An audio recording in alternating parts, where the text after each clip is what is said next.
The State Department of Housing has no capacity to absorb these funds. It's too much money that has been taken from workers forcibly. And the State Department has no capacity to absorb those funds. So these funds deducted from workers of Kenya are stashed in William Ruto's Sidian Bank that has exponentially grown to a level extraordinary. For instance, in the financial year 2022, deposits of this bank before Ruto bought it were only 25.4 billion. After he bought it in 2023,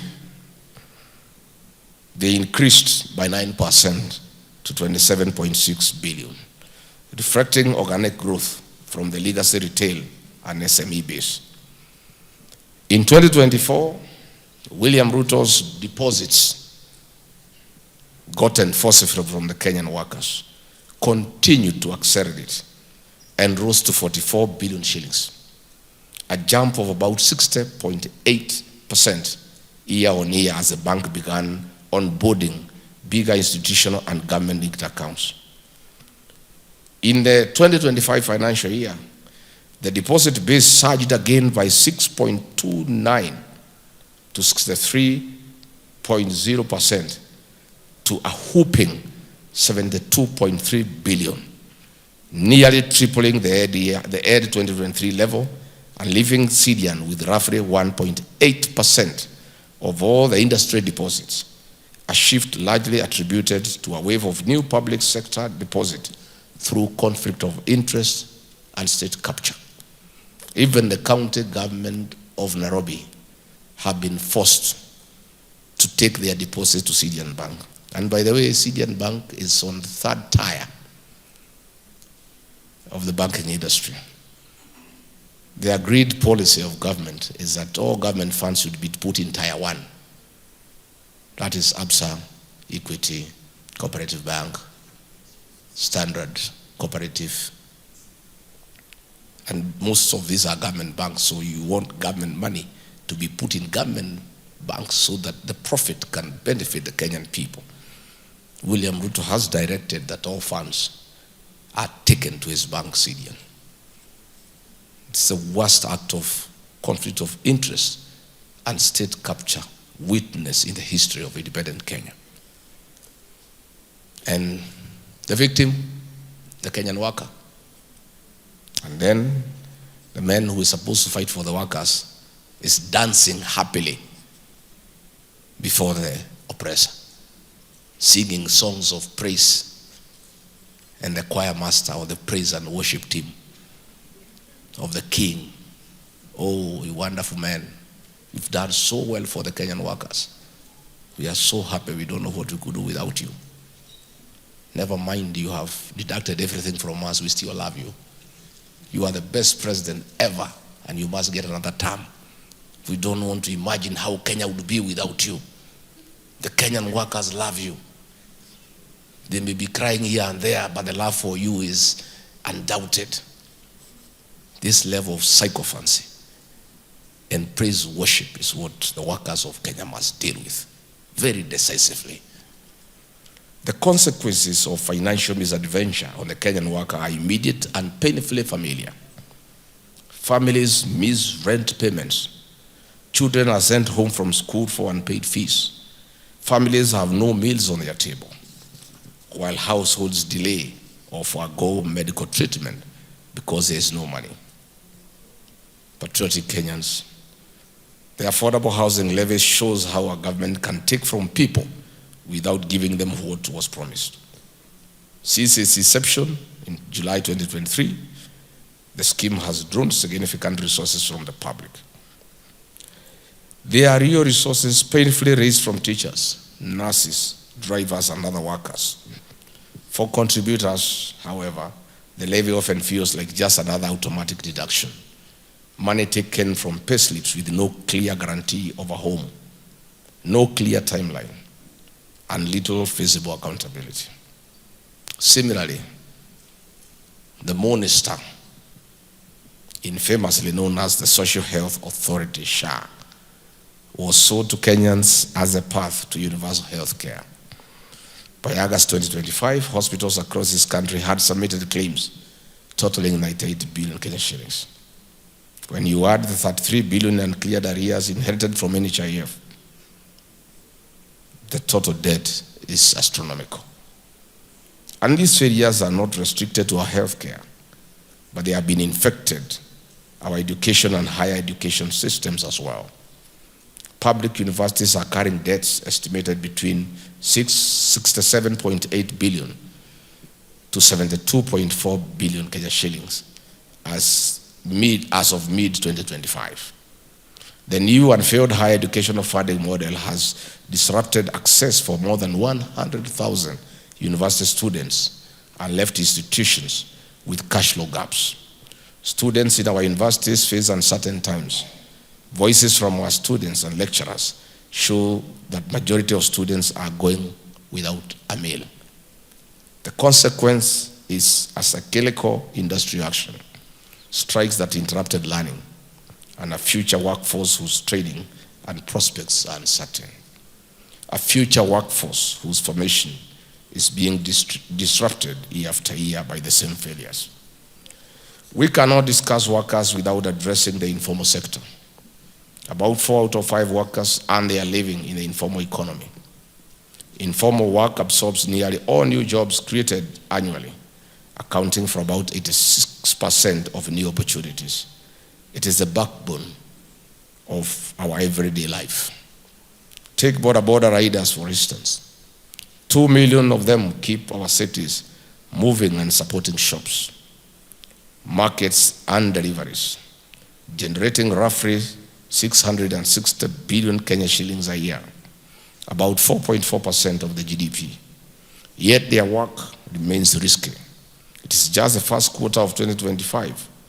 There were 431 reported deaths and 5,856 serious injuries from motorcycle crashes, roughly 5 lives lost every day, imposing about Kenya shillings 50 billion a year in medical and family costs.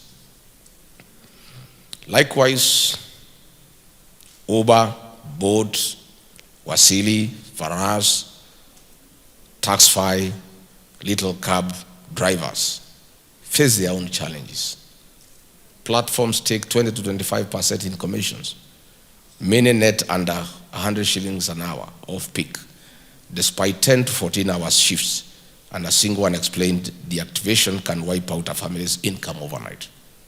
We have a world of a system that extracts the maximum amount of labor from a person while giving them the minimum power to protect themselves.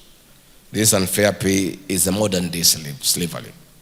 This is a system that causes children to miss school, workers failing to afford treatment, and families failing into debt.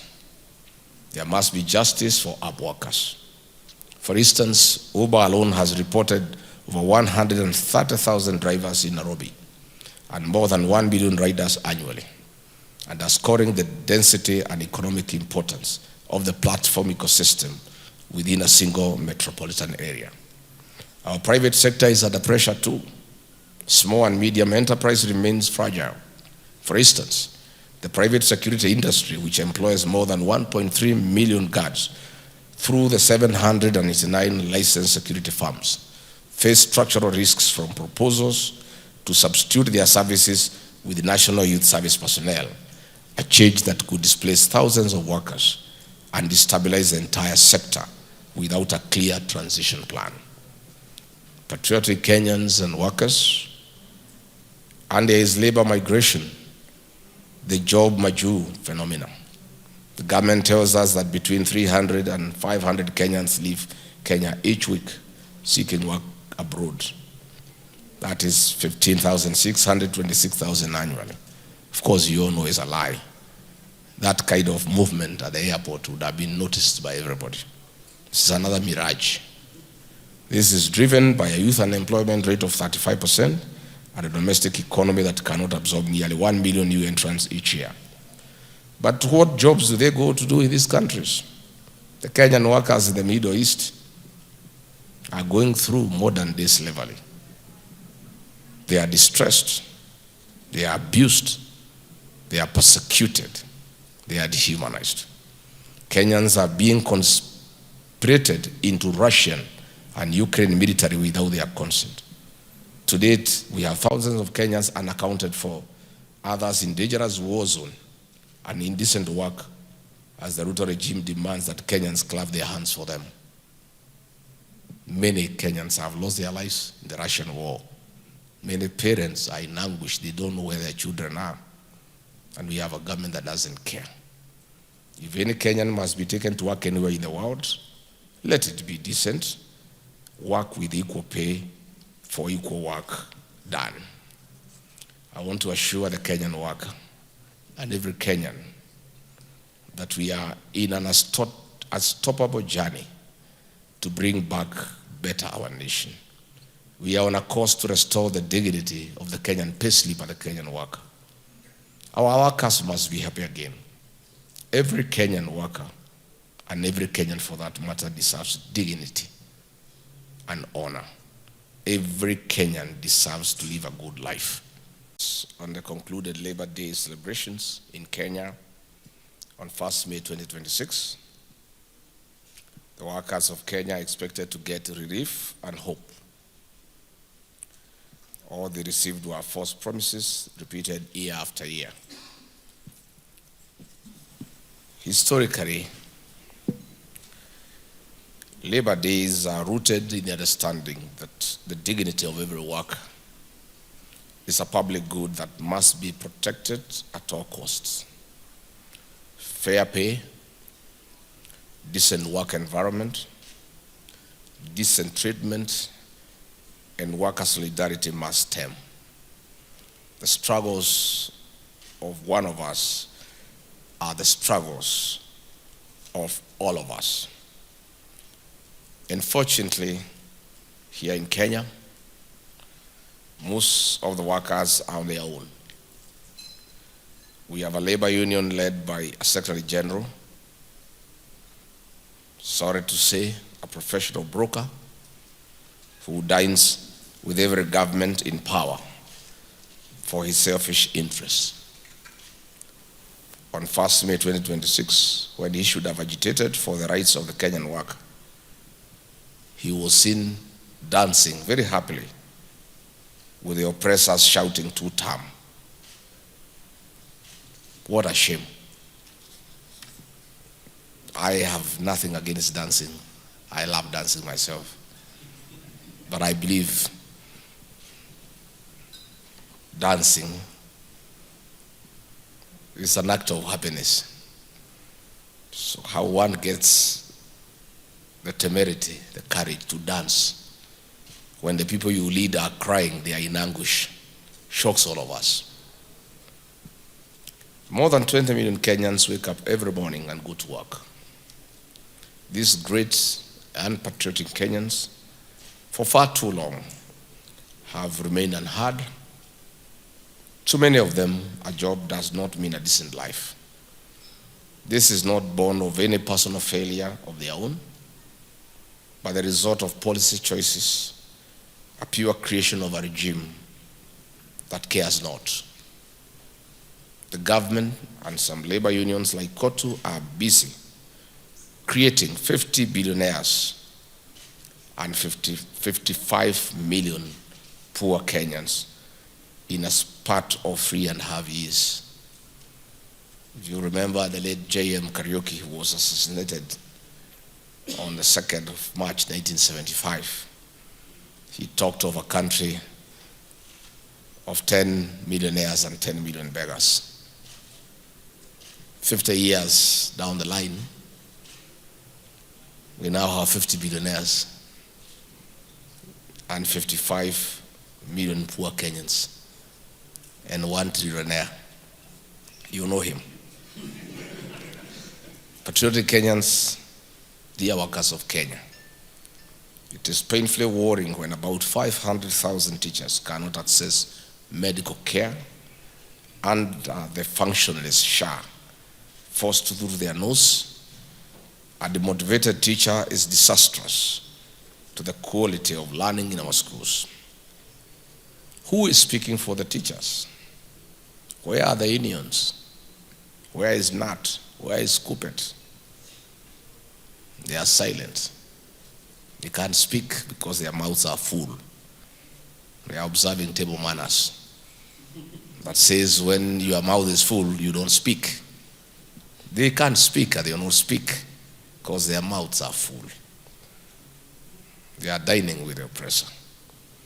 When our police officers are subjected to this unhealthy shower, we feel more insecure as a country and pity our men and women in uniform. Who is speaking for our men and women in uniform?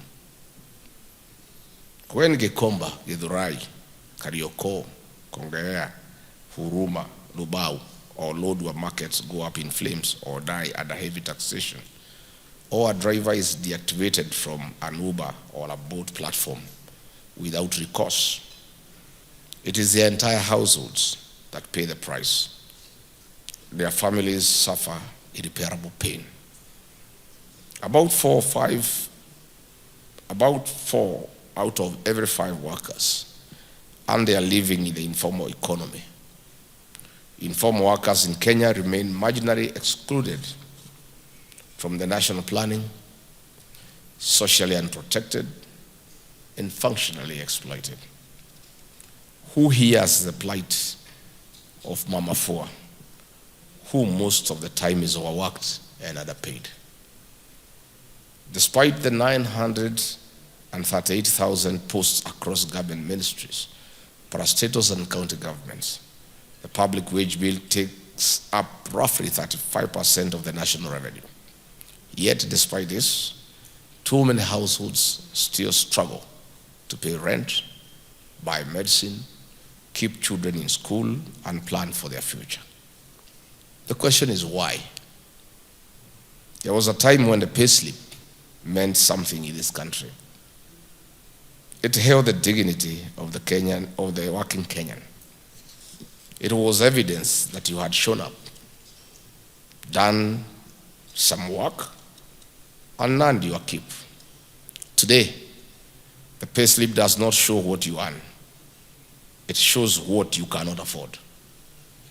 Between pay as you earn, SHA, NSSF, the housing levy, and other statutory deductions, between 30 to 45% of a worker's gross pay is gone before it ever reaches their hands. It makes matters worse. Were it not for the public outcry in the run-up to the 10th August 2027 elections, William Ruto intended to introduce the National Infrastructure Fund levy. This would have seen deductions on the workers' payslips rise up to 50% of their hard-earned pay. It is a matter he plans to revisit in the unfortunate event he secures a second term. Workers be forewarned. With a mutilated payslip by William Ruto, the Kenyan worker has been denied spending power in a historic high. No wonder the economy of our nation has dipped from 7.6% growth in 2021 to the current 4.6%. Numbers do not lie. I'm aware William Ruto is disputing these figures that have been released by a department in his own government. A department in his own government has released figures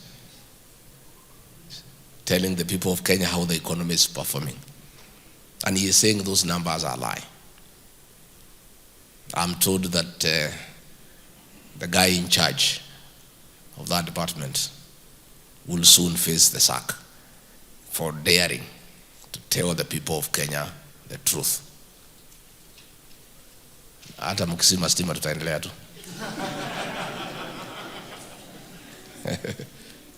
Oh, great. See the skyrocket, high inflation rates, high lending rates, increased crime rates, among others. And the Ruto regime remains unbothered, unbored. To them, the Kenyan is an extremely happy person. What a regime. Patriotic Kenyans, we must ask why other workers of the country are being put through this pain. Is it worth it? You only need to look at the affordable housing levy. Some are calling it the avoidable housing levy. And I think we need to, next year, to shift from affordable housing levy to avoidable. Look at the affordable housing levy to see that the government is taking from its citizens without giving them what they promised. Billions of shillings have been squeezed from the payslips of Kenyans without due accountability. These are not voluntary deductions, rather deductions forced by William Ruto to the Kenyan worker through the National Assembly. Audit reports show large sums parked in private or intermediary accounts, earning interest that lines the pockets of one individual. The people entrusted to speak for the Kenyan workers have abandoned them. The authorities of this world are a disgrace to the Kenyan worker. I cannot understand how workers every year, every time there is an election for Kotu, they go and vote back this Mzee. I can't understand. And he's just after his own stomach. I remember when we came into office with William Ruto in 2022, this Atwoli had been on record campaigning for Azimio and actually advising William Ruto to look for a tree in Sugoi where he'll hang himself because he'll lose.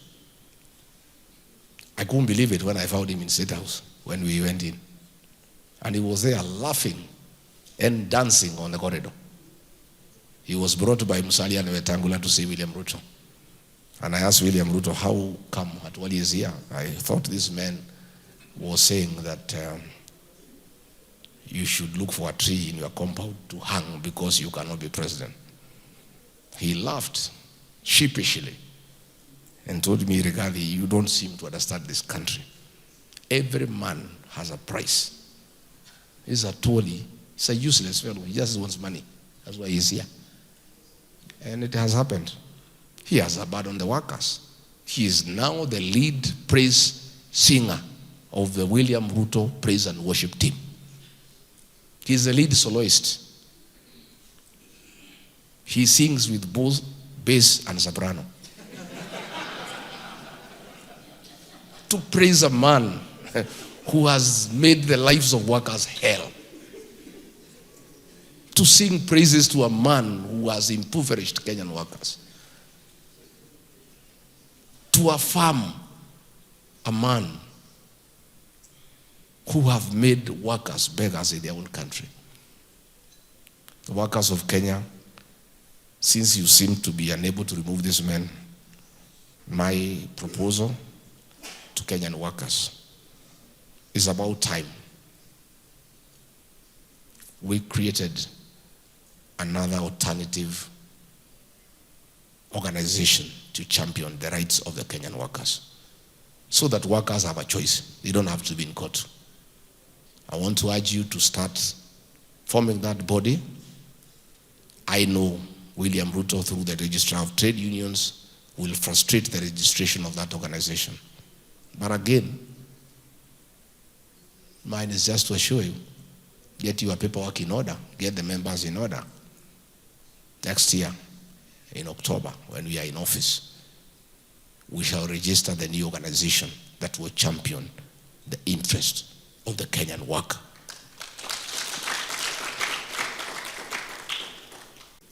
You know the embarrassment we have faced as a country because of rebel leaders in Sudan being accommodated here in Kenya and being given diplomatic passports, where Kenya, in exchange of gold, is giving arms to RSF in Sudan that are used to kill women and children in Darfur. Internationally, we are very embarrassed. But the embarrassment of the Kenyan nation yesterday in Tanzania is very painful. William Ruto has launched fake projects here in Kenya. He keeps on announcing projects that do not exist. The man has become so bold that he is now announcing non-existent projects in a neighboring country. You know, it's so embarrassing to our country that a president from Kenya goes to Tanzania to announce that there will be a project in Tanga for oil refinery when the president of the country is not even aware of such a project. You know, it's a kind of insolence, impunity. You know, he has lied to Kenyans so much that he has no qualms about going to lie to the people of Tanzania. How do you go to a neighboring country to announce a project that is non-existent? And even the president of that country is complaining. At least Mama Suluhu, she is a very bad dictator who has blood on her hands. And we are happy that the International Criminal Court is slowly cornering her. But at least, despite being a brutal dictator, she had the decency to say, no, this is too much of a lie. You know? She's a terrible dictator, but at least she has some kind of conscience that it is wrong for a country, for a president from a different country to come and announce a non-existent project. So that's the kind of indignity that we continue to suffer as a country. But the beautiful part of it is that it's only for a time. For 14, 15 months and it's over. I want to tell the Kenyan workers this morning that the fate of your payslip rests squarely in your hands. You will have an opportunity next year to participate in reclaiming the dignity of your payslip. I want to ask all Kenyan workers, all payslip holders, to ensure they have registered as a voter and they have influenced and persuaded two others to do the same. The 10.5 million payslip holders and their friends and relatives will join the rest of Kenyans. Not just restoring the dignity of the payslip, but also restoring the Kenyan nation, creating good governance where there is accountability and transparency. So the ball is in the court of the Kenyan worker. You cannot continue crying as if you are helpless. You are not. Much as you are suffering indignity, much as you feel suffocated, you have a chance in another 14, 15 months to be an active participant in deciding your own fate and how you want to be governed and how you want your payslip to look like.